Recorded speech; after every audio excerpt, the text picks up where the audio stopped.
Looks like Dragonlance is coming to 5th edition. GameMasters here, and this is video 1 of 2 that I'm putting out today. What's the second video? Well, I'll tell you that in a moment. Right now, we're going to jump right into the Dragonlance and Heroes of Krynn, with Krynn being the planet in which the Dragonlance setting takes place. How did we come by this information? Wizards of the Coast from time to time drops new playtest material on a part of its website called Unearthed Arcana. This just recently dropped, and it contains new race, subclasses, new feats, and feat-related options. It is a 6-page document, but it gives us a taste of what we can expect, although do keep in mind that this is playtest material, and as such it can change by the time we see the official publication. For example, the playtest material from Strixhaven had subclasses. However, by the time A Curriculum of Chaos came out, subclasses had been totally removed. So let's dive right in. The new race is Kender. They are a short-statured being that have a knack for producing the right tools in every situation. They are diminutive humanoids that look like humans with pointed ears and have diverse appearances. There is something unusual about them, as they seem to have an almost supernatural drive to go on adventures that some even say have a connection to the Feywild. This drive and curiosity has also caused them to find and fall through gates and portals to other planes and worlds. Because of the strange magic that surrounds the Kender, their pockets and pouches are magically filled with trinkets, curios, and keepsakes, and no one really knows where these objects come from, not even the Kender, and because of this, some have been labeled as thieves. Kender have the following racial traits. They are humanoid, they are small, their walking speed is 30 feet.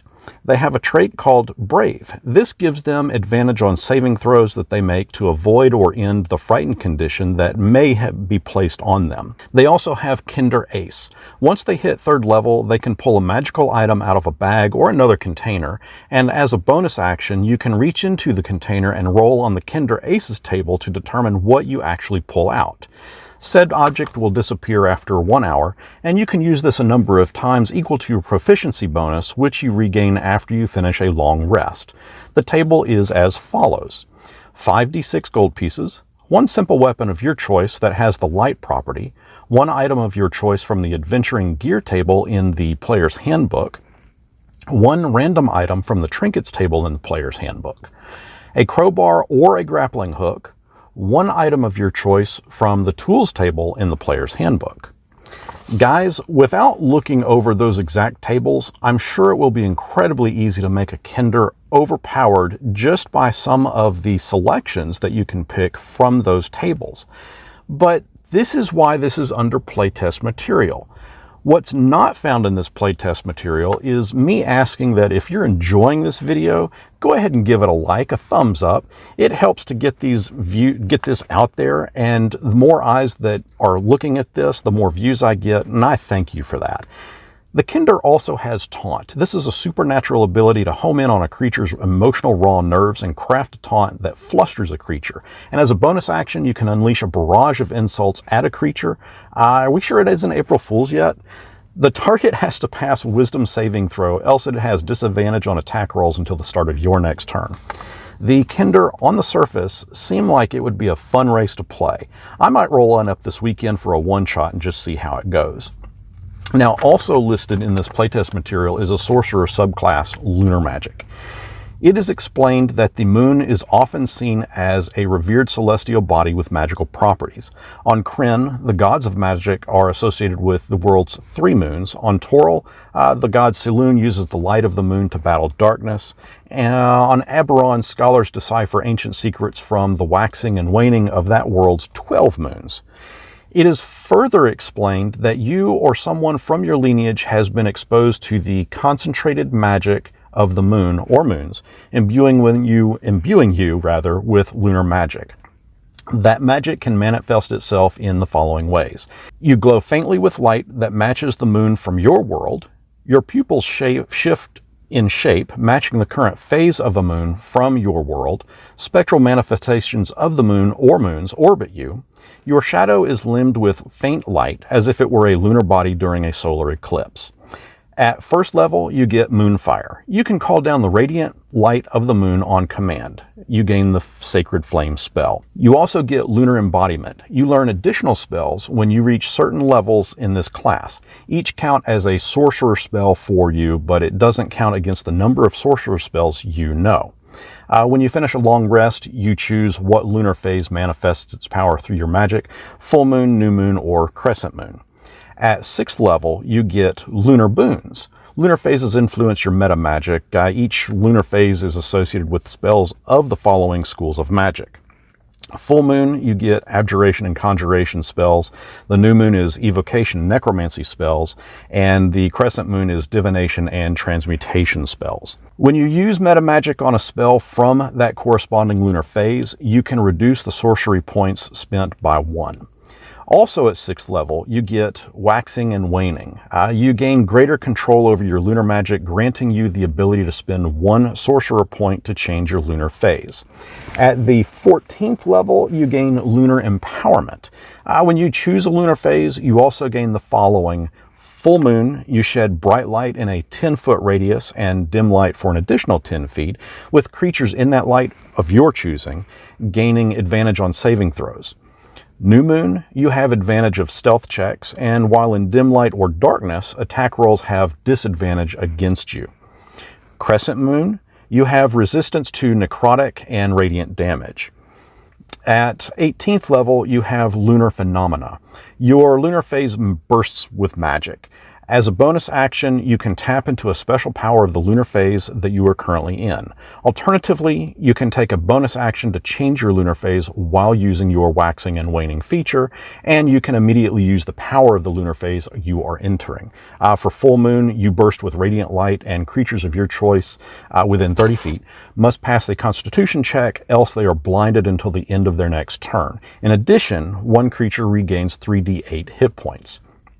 New moon, you momentarily emanate an oppressive gloom.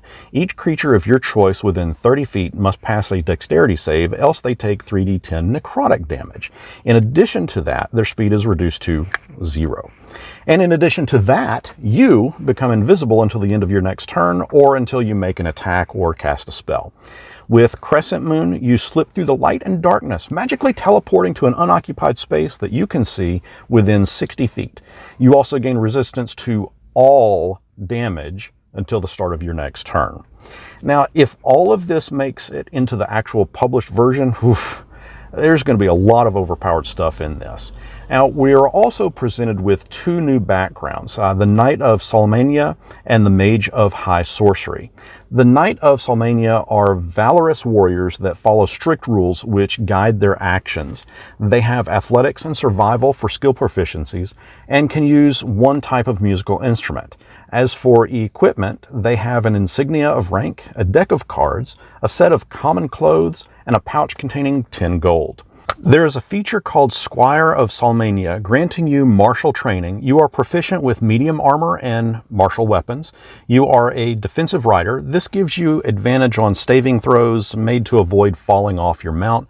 And you have encouraging rally. When another creature you see within 30 feet makes a saving throw, you can use reaction to inspire them, giving them advantage on a saving throw. When you choose to build a Knight of Solamnia character, you'll want to pick a character that is adept in martial prowess. Fighters, paladins, and sometimes clerics is what this document recommends, but it also mentions that a barbarian build and even a bard would work. The other background is Mage of High Sorcery. This is an organization of spellcasters that study magic and prevent its misuse.